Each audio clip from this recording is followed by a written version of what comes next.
Welcome to the Minute of Strength. Today we're going to break down a round from Providence. It was our first DVD that we came out with. It was very kettlebell specific. It was work along, very comprehensive in the movement patterns and in the concept. But over the years we've started to integrate ourselves other tools. Vintage barbells and dumbbells with a thick grip. We're using leashes, we're using ropes going wild. So what I'd like to do is break down one of the rounds, the swing round in Providence, using a vintage dumbbell, integrating that with the kettlebell swing, and adding a ropes going wild exercise.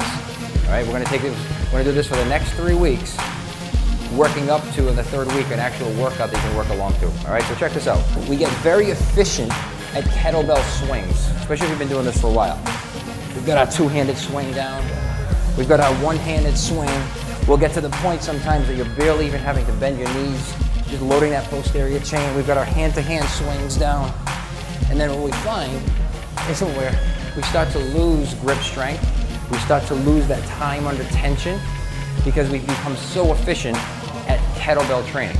What I'd like to do now is not change the type of swings. I'm going to change the tool completely. So I'm going to go 1 minute with this thick grip dumbbell and 1 minute with that, and add some variety on my hand-to-hand swings, one-handed swing and two-handed. Okay? So the bell starts behind my heels. I get my hand and I push it to the front of that sphere.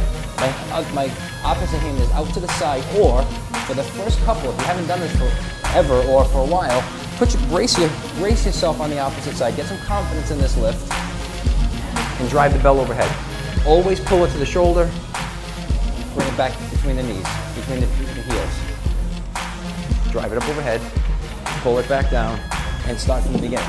So if I were to do this for a minute, I might alternate right side, left side. I may go 10 seconds on the right, 10 seconds on the left, and repeat that over and over. Or I might stay 30 seconds on the right, 30 seconds on the left. You take it as you can. If your hand gets fatigued, your body gets fatigued on one side, switch sides. Challenge yourself though. Ropes going wild, uppercuts right after the swings, here it is. Uppercut. So what I'm doing is I'm using that hip with a little bit of a pivot to get my power from the pivot, and I'm just changing planes. In the swing, I've got the bell moving in one plane. I want this pivot to start to tie all these muscles in concert in two different planes, but in the same round, especially after using that thick grip dumbbell and using that grip strength, which really, really ties into your core. I mean, you'll feel that in your abs as soon as you start doing the exercise. Beautiful addition. Uppercuts, you can also do hooks in this particular round. Pivot, throw the rope in front of you, pivot, pivot, pivot, go right back into the uppercuts, pivot, uppercut. Play around, choose the right exercise. See you next week.